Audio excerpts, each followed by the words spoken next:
तो चलिए इस वीडियो में ये आर्थिक नियोजन क्या होता है और आर्थिक नियोजन के मुख्य उद्देश्य क्या है, इस प्रश्न को एक बेहतरीन तरीका से समझने का प्रयास करेंगे।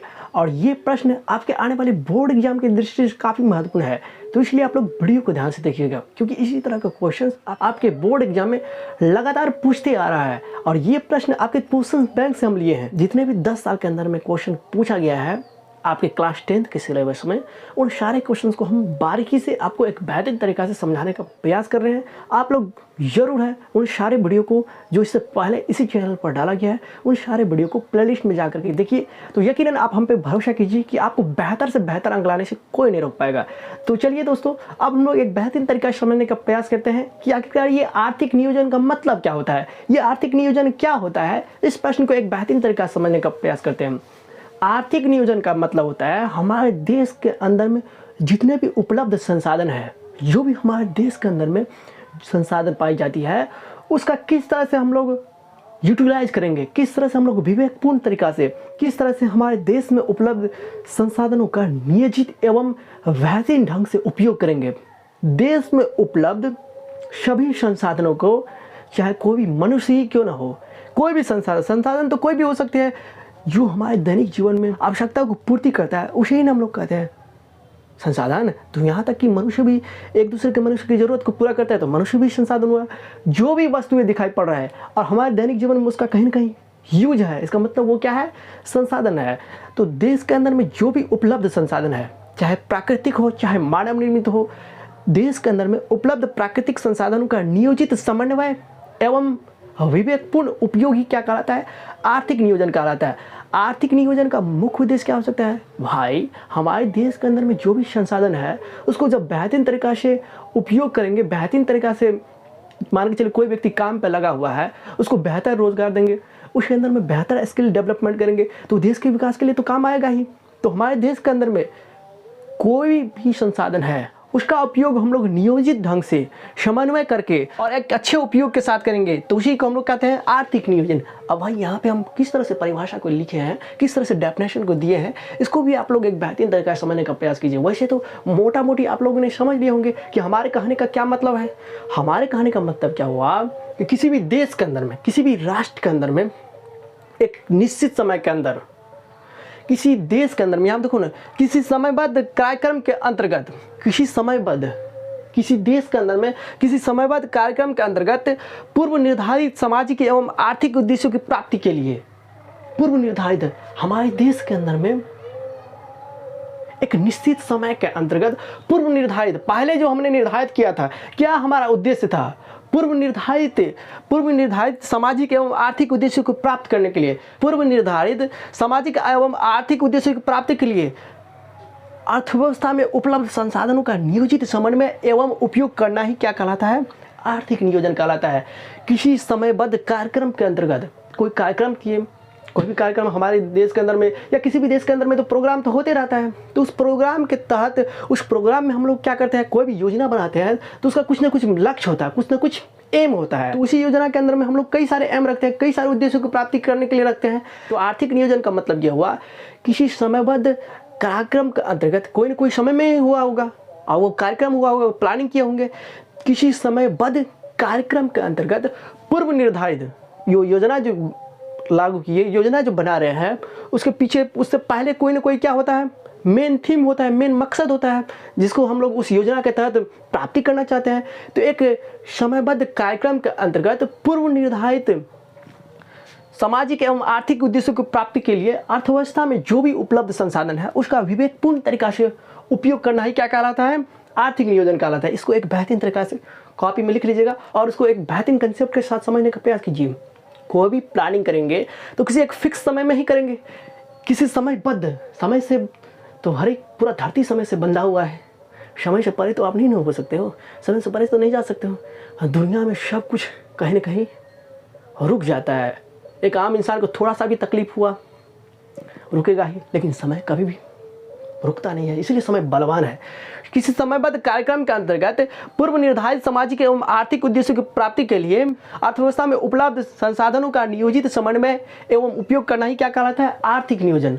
हमारे देश के अंदर में जो भी उपलब्ध संसाधन है उसको किस तरह से नियोजित एवं बेहतरीन ढंग से इस्तेमाल करेंगे, तो उसी को हम लोग क्या कहते हैं, आर्थिक नियोजन कहते हैं। तो भाई देश के अंदर में उपलब्ध संसाधन को बेहतर तरीका से उपयोग करने की आवश्यकता क्यों है, हम लोग ऐसा क्यों करते हैं? क्योंकि कभी भी अगर आपके देश को आगे बढ़ना है तो उस स्थिति में क्या करना पड़ेगा, संसाधन का दुरुपयोग नहीं करना होगा। अगर ज़्यादा मात्रा में संसाधन का दुरुपयोग कीजिएगा तो उस स्थिति में आपका विकास, आपके देश का विकास क्या हो जाएगा, अवरुद्ध हो जाएगा। तो इसलिए हम लोग को किसी भी देश को अगर बेहतर बनना है तो उसके लिए आर्थिक नियोजन की प्रक्रिया अपनानी ही पड़ेगी। आर्थिक नियोजन का पूछा जाता है कि इस नियोजन का मुख्य उद्देश्य क्या है, इस नियोजन का मुख्य उद्देश्य क्या होगा, आप ही सोचिए।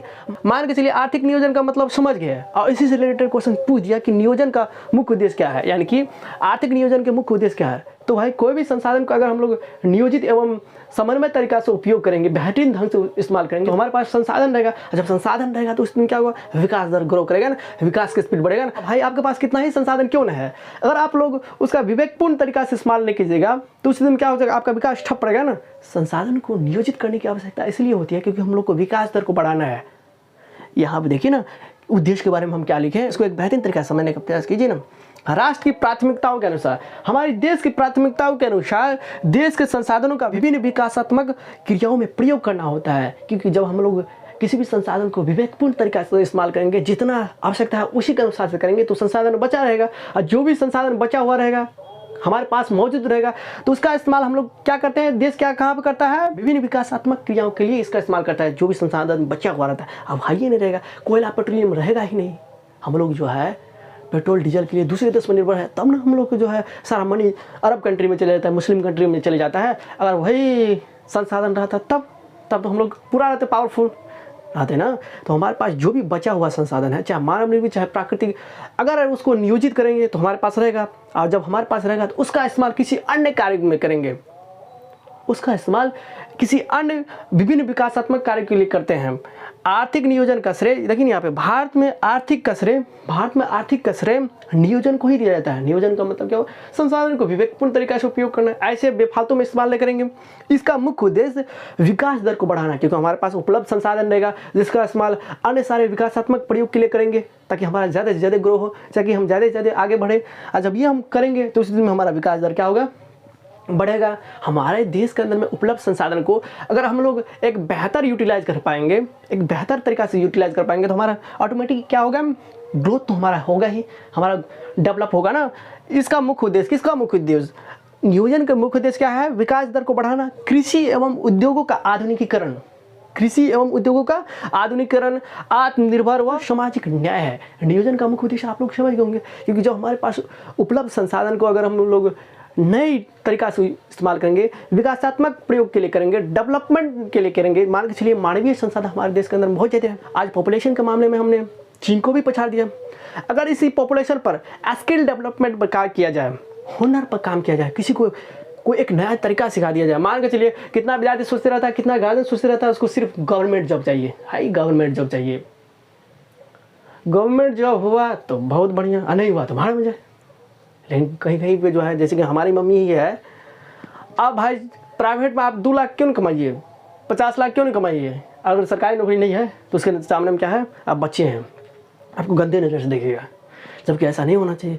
गार्जियन को क्या होना चाहिए, बच्चे को खुला छूट देना चाहिए। जब आप जान रहे हैं कि आपका बच्चा मेहनत कर रहा है, किसी भी फील्ड के अंदर में मेहनत कर रहा है, तो यकीनन गार्जियन को उस पर विश्वास रखना चाहिए। मेहनत कर रहा है बच्चा, कहीं ना कहीं जाकर सक्सेस होगा। इन्हें ज़बरदस्ती आप ये करो वो करो इस तरह करो, इससे क्या होता है, विद्यार्थी का माइंड हमेशा डिप्रेशन में रहता है। हम जैसे हमको भी कभी कभी टेंशन हो जाता है। अब मान इसलिए कोई लगातार अभी फॉर्म आ रहा है, अब फॉर्म आ रहा है, फॉर्म डाला कि नहीं, ये किया कि नहीं, वो किया कि हमको सरकारी नौकरी चाहिए। इस तरह से हमारा माइंड जो है कभी कभी दिमाग चकराते रहता है। हम सोचते रहते हैं, अरे अगर मुकेश अंबानी भी नौकरी करता है, एलन मस्क भी नौकरी करता है, तो वो इतना बड़ा साम्राज्य खड़ा कर पाता। आज खान सर के बारे में आप जानते हो, अगर वो भी नौकरी के लिए जाता, नौकरी करता, मान के चलिए नौकरी के लिए ट्राई करता और सोचते रहता कि जब तक नौकरी नहीं होगा तब तक हम कुछ करेंगे ही नहीं, तो आज इतना बड़ा साम्राज्य खड़ा हो पाता है। पूरा विश्व में उसका नाम है। थोड़ा समझने की बात कीजिए, समझने वाली बात है।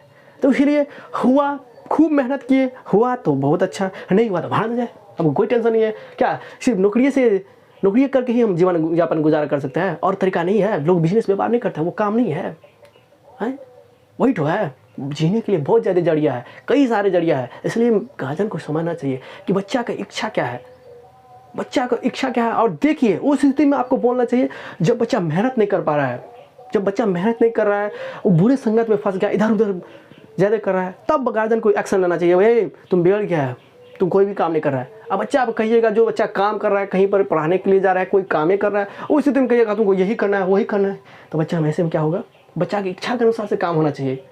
बड़े बड़े गार्जियन सब समझता है, लेकिन गाँव घर में तो गार्जियन सब तो नहीं समझता है। उसको चाहिए क्या, गवर्नमेंट जॉब। गवर्नमेंट जॉब में भर जिंदगी कमाओ, 30 कितना कमाओ, 50,000 60,000, बहुत मैक्सिमम 1-2 लाख, वो भी घुसिए पर भी करके। जब तक घुस नहीं लीजिएगा उस स्थिति में कहिएगा 1.5 लाख 2 लाख कमा लेंगे, ऐसा संभव नहीं है कोई भी जॉब में, समझ रहे हो ना। तो दिक्कत वहाँ पे है, गार्जियन को थोड़ा समझना चाहिए, नहीं समझ पा रहे हम, क्या करें। तो आर्थिक नियोजन के बारे में आप लोगों ने जानकारी ले ली है, और इसका मुख्य उद्देश्य क्या होता है। जब भी हम लोग संसाधन का विवेकपूर्ण तरीका से इस्तेमाल करेंगे तो संसाधन हमारे पास मौजूद रहेगा। जब संसाधन मौजूद रहेगा तो उसका इस्तेमाल हम लोग विकासात्मक कार्यों के लिए करेंगे, ऐसे कार्य के लिए करेंगे जिससे हमारा देश ज़्यादा डेवलप हो। हमारे देश के अंदर में जितना पॉपुलेशन है, हमारे देश के अंदर में जितना भी पॉपुलेशन है, उस पर अगर स्किल डेवलपमेंट पर हुनर कोई भी काम करने का तरीका सिखा दिया जाए। कोई भी ड्राइवरिंग नहीं कर रहा है तो मान के चलिए बड़ा बड़ा ट्रक का ड्राइवर है, उस सबका जीवन नहीं चलता है, बड़ा बड़ा बिजनेसमैन है, उसका जीवन नहीं चलता है। तो कोई भी इंसान के अंदर में यदि स्किल डेवलपमेंट किया जाए, मान के चलिए कोई बढ़ई जो लकड़ी से जो तरह तरह की वस्तुएं बनाता है, तो क्या उसका जीवन नहीं है, क्या वो नौकरी करेगा तभी महान है। मान के चलिए बढ़िया कुर्सी बना लेता है, बढ़िया अलग अलग तरह की नई नई वस्तुओं को बना लेता है, बहुत बेहतरीन वस्तुओं को बनाता है, तो वही तो एक जीवन है, बहुत बढ़िया जीवन है। जबकि इससे बहुत बढ़िया उसमें अपने मन के अनुसार से काम करेंगे। नौकरी में सरकार के अनुसार से काम करना पड़ता है। हम ये नहीं कहते नौकरी खराब है, नौकरी बहुत अच्छा है, लेकिन जिसको करने का है वो करिए, जिसको नहीं करने का है उसको नहीं कीजिए। अपने मन के अनुसार से कोई भी काम करने की आज़ादी होना चाहिए, जबकि ऐसा नहीं हो पाता। तो हमारे देश के अंदर में जितने भी पॉपुलेशन है, अगर उसमें स्किल डेवलपमेंट पर कार्य किया जाए तो उस स्थिति में क्या हो जाएगा, देश कितना आगे जाएगा। देश में उपलब्ध संसाधनों को क्या करेंगे, नियोजित समन्वय एवं उपयोग करेंगे, तब उसको कहते हैं आर्थिक नियोजन। जब ये नियोजित समन्वय करेंगे, हमारे पास संसाधन मौजूद रहेगा, जिसका इस्तेमाल वैसे क्षेत्र में करेंगे जिससे ज़्यादा हमारे देश का डेवलप हो, ज़्यादा विकास कर पाए। तो हम आशा करते हैं कि आप लोगों ने इसको एक बेहतरीन तरीके से समझ गए होंगे। नियोजन का मुख्य उद्देश्य विकास दर को बढ़ाना, आत्मनिर्भरता बढ़ाना, समाज में न्याय हो, समाज के अंदर में किसी प्रकार का कौतूहल न हो। जब हमारे पास देश के अंदर में मान के चलिए कोयला पेट्रोलियम बहुत ज़्यादा मात्रा में रहता है, तो आज इतना समाज के अंदर में जो है, ये देश के अंदर में जो पेट्रोल और डीजल के प्राइसेस जो त्राही कर रहा है, थोड़ा मनुष्य के जीवन में जो दिक्कतें आ रही है, उस तरह का दिक्कत होता। हमारे देश के अंदर में कोई भी मान के चलिए पेट्रोलियम संसाधन बहुत ज़्यादा रहता है, या कोई भी चीज़ इसके मामले में हाथ पीछे है, अगर वो हमारे देश के अंदर मौजूद रहता तो इतनी बड़ी समस्याएं तो नहीं आती। तो उसका इस्तेमाल हम लोग अन्य सारे विकासों में करते, दूसरे देश के अंदर में बेचते, तो हमारा इससे क्या होता, हम आत्मनिर्भर होते। हम आत्मनिर्भर कब होंगे, जब देश के अंदर में बनाई हुई सामान को ही यूज करेंगे, तब ना हम आत्मनिर्भर होंगे, सामाजिक न्याय मिलेगा, तब ना सबके अंदर में सामाजिक न्याय होगा। बात को एक बेहतरीन तरीका से समझने का प्रयास कीजिए, जो भी यहाँ पे हम बोले हैं उसको एक बेहतरीन तरीका से समझने का प्रयास कीजिएगा।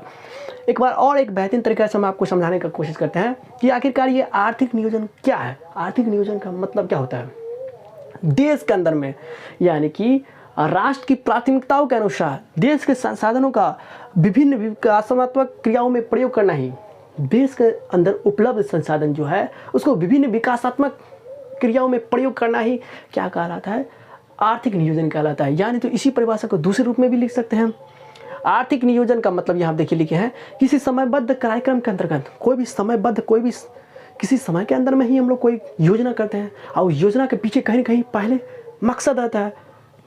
किसी समयबद्ध कार्यक्रम के अंतर्गत पूर्व निर्धारित सामाजिक एवं आर्थिक उद्देश्य की प्राप्ति के लिए, सामाजिक एवं आर्थिक उद्देश्य को प्राप्ति के लिए अर्थव्यवस्था में उपलब्ध संसाधन का नियोजित समन्वय एवं उपयोग करना ही आर्थिक नियोजन कहलाता है। जब ये हम लोग विवेकपूर्ण तरीका से संसाधन का इस्तेमाल करेंगे तो संसाधन हमारे पास मौजूद रहेगा, नहीं अंधाधुन इस्तेमाल करेंगे, अविवेकपूर्ण तरीका से इस्तेमाल करेंगे तो संसाधन बचबे नहीं करेगा। जब संसाधन बचबे नहीं करेगा तो अन्य दूसरे विकासात्मक प्रयोग के लिए हम तो उसका यूटिलाइज नहीं कर पाएंगे, जिससे हमारा ग्रोथ क्या हो जाएगा, रुक जाएगा। थोड़ा बेहतरीन तरीका से समझने का प्रयास कीजिए। जब तुम्हारे पास कॉपी पेंसिल रहेगा, जब तुम्हारे पास खेती बाड़ी रहेगा, तब ना तुम उसका इस्तेमाल दूसरी चीज़ों में कीजिएगा, अन्य सारे फसल को उत्पादन के लिए करिएगा, तरह तरह के वस्तु का उत्पादन के लिए कीजिएगा। जब तुम्हारे पास खेती नहीं रहेगा, तुम्हारे पास प्लॉट नहीं रहेगा, कोई एरिया नहीं रहेगा, तो क्या कीजिएगा, तो आप तो कुछ नहीं कर सकते, कोई दूसरा काम करना पड़ेगा। जब है तो आप उसका इस्तेमाल अलग अलग क्षेत्रों में अलग अलग विकासात्मक कार्य के लिए करिएगा। कर सकते हैं, फैक्ट्रियाँ लगा देंगे, भूमि रहेगा तब ना, ज़मीन रहेगा तब ना। बात को समझने का प्रयास कीजिए। फिर इसके बाद लिखे हैं आर्थिक नियोजन का मुख्य उद्देश्य तो विकास दर को बढ़ाना, कृषि एवं उद्योग का आधुनिकीकरण, आत्मनिर्भर होना, सामाजिक एवं न्याय है। हम आशा करते हैं कि आप लोगों ने इसको एक बेहतरीन तरीके से समझ लिए होंगे। तो चलिए दोस्तों, फिर मिलेंगे नए वीडियो में नए कंसेप्ट के साथ। तब तक के लिए हमें विदा दीजिए। जय हिंद, जय भारत। यदि वीडियो पसंद आए तो हमारे चैनल को जरूर सब्सक्राइब कीजिएगा और इस वीडियो को अपने सारे व्हाट्सएप ग्रुप में जरूर शेयर करने का प्रयास कीजिएगा, ताकि ज़्यादा से ज़्यादा बच्चे इस चैनल के माध्यम से शिक्षा ग्रहण कर सके, उसको ज़्यादा से ज़्यादा बेनिफिट्स हो पाए। तो चलिए दोस्तों, फिर मिलते हैं नए वीडियो में।